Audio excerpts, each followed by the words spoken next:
Hoje a gente vai mergulhar em 102 minutos. Apenas 102 minutos que, de certa forma, redefiniram o século XXI. Esta é uma reconstituição minuto a minuto dos eventos daquele 11 de setembro de 2001, com foco total no período em que os ataques aconteceram, tudo com base nos registros públicos. A data por si só já diz tudo. É uma memória coletiva. Terça-feira, 11 de setembro de 2001. Amanhã começou como qualquer outra, sabe, uma terça-feira normal. Nos aeroportos do país todo, o dia de trabalho estava só começando. E milhares de pessoas, como sempre, embarcavam nos seus voos. E aí temos 4 voos comerciais decolando da costa leste. O voo 11 da American Airlines, às 7h59, o voo 175 da United, às 8h14, o voo 77 da American, às 8h20, e com um atraso bem considerável, o voo 93 da United, às 8h42. Em menos de uma hora, todos os 4 já estavam no ar, e seus passageiros e tripulantes nem imaginavam que faziam parte de um plano mortal. E então, a normalidade daquela manhã foi quebrada. Os primeiros sinais de que alguma coisa estava terrivelmente errada vieram, literalmente, do céu. No exato minuto em que o voo 175 decolava, o voo 11 era sequestrado sobre o estado de Massachusetts. Os sequestradores foram extremamente violentos. Eles esfaquearam comissários de bordo para conseguir entrar na cabine e tomar o controle do avião. A primeira informação clara do que estava acontecendo veio dela, da comissária de bordo Beth Young, no voo 11. Numa chamada de um telefone do avião, ela começou a relatar tudo em tempo real para as autoridades em terra. A voz dela, calma, mas firme, deu o primeiro vislumbre do horror que estava se desenrolando a 30 mil pés de altura.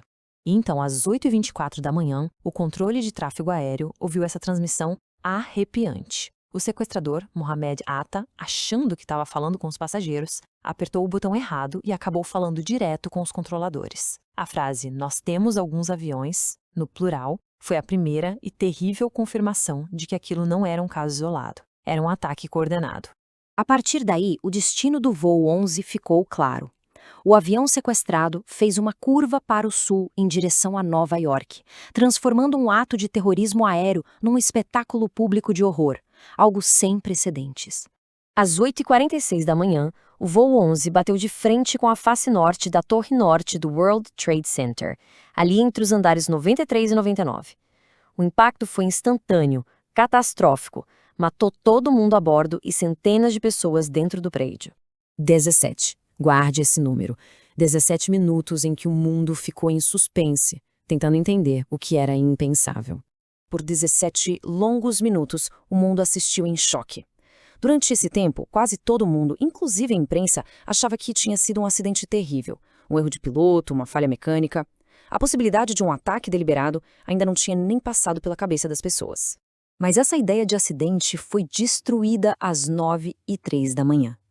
Na frente das câmeras de TV, transmitindo ao vivo para o mundo todo, o voo 175 da United Airlines atingiu a Torre Sul. Naquele exato instante não existia mais dúvida. Aquilo não era um acidente.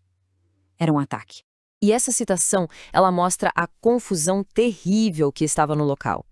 Depois do primeiro impacto na Torre Norte, um anúncio foi feito no sistema de som da Torre Sul dizendo que o prédio estava seguro. A mensagem, claro, queria manter a calma, mas acabou criando uma ironia mortal poucos minutos antes do segundo avião atingir justamente aquela torre. Enquanto o horror tomava conta de Nova York, a gente começava a entender a escala do ataque. A atenção se voltou para Washington, D.C. e para um quarto avião, onde uma história de resistência incrível estava prestes a acontecer. Às 9h37, o voo 77 atingiu o lado oeste do Pentágono. Agora o ataque era contra os símbolos do poder econômico e militar dos Estados Unidos. Todas as 64 pessoas a bordo e mais 125 funcionários em terra morreram. Só que a história dos 2 últimos voos foi completamente diferente. O voo 77 voou por 36 minutos sem ser detectado até atingir o alvo. Já no voo 93, a informação mudou o jogo. Usando os telefones do avião, os passageiros e a tripulação ficaram sabendo dos ataques em Nova York e Washington. Eles entenderam na hora. Não eram reféns num sequestro comum. Eles faziam parte de uma missão suicida. Sabendo que o avião deles também era uma arma, eles tomaram uma decisão extraordinária. Os passageiros votaram para lutar. Com as palavras que ficaram famosas de Todd Beamer, "Vocês estão prontos. Ok, vamos nessa." Eles começaram um contra-ataque para tentar retomar o controle do avião. A resistência deles mudou o curso daquele dia. Mas a manhã de terror ainda não tinha acabado. Em Nova York e na Pensilvânia, os momentos finais dos ataques seriam, na verdade, os mais devastadores. Às 9h59, depois de queimar por 56 minutos, a Torre Sul desabou numa nuvem imensa de poeira e aço. 4 minutos depois, às 10h03, os sequestradores do voo 93, vendo que os passageiros estavam reagindo, jogaram o avião num campo na Pensilvânia. Eles não deixaram que o avião atingisse o alvo em Washington. E, finalmente, às 10h28, depois de 102 minutos em chamas, a Torre Norte também caiu. E tudo, no fim, se resume a este número: 102. 102 minutos. Esse foi o tempo que passou desde o momento em que o primeiro avião atingiu a Torre Norte até o desabamento da mesma torre. Em menos de 2 horas, a paisagem de Nova York e o mundo inteiro foram alterados para sempre. Pensa só, em 102 minutos, 4 aviões foram sequestrados, 3 alvos foram atingidos e quase 3.000 vidas foram perdidas. A questão que fica é como é que uma única manhã pode ter o poder de redefinir uma era inteira.